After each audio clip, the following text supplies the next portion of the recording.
Further predictions of the Confederate memorials. Confederate memorial presence. The Confederate memorials of any form were created to intimidate and commemorate white supremacy.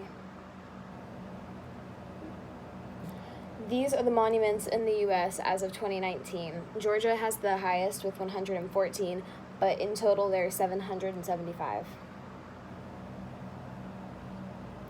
There's been more attention on the removal of Confederate memorials, especially after the death of George Floyd.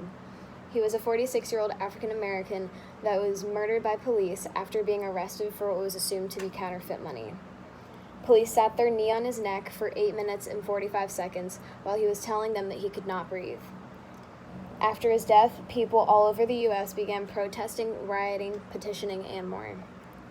Confederate statues were taken down at a rapid pace by not only governors but citizens as well.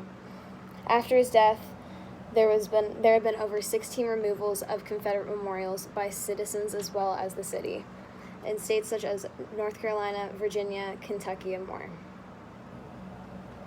These are some of the Confederate statues that have been removed already.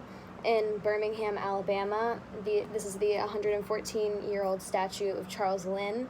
He was a city founder of the Confederate Navy, and it was taken down by protesters on May 31st.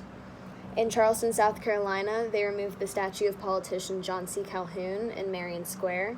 And in Portsmouth, Virginia, protesters tore apart the town's Confederate monument and removed one of the statues completely. The future of Confederate memorials. With a blatant representation of white supremacy, the memorials removals will continue until they're all gone.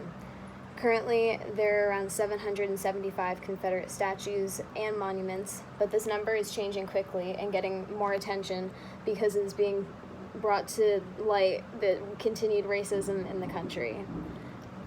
Over the next couple of years, there is most likely going to be a drastic decrease in the amount of Confederate monuments. We have already seen citizens taking to the streets to deface and remove these monuments, which is likely to continue.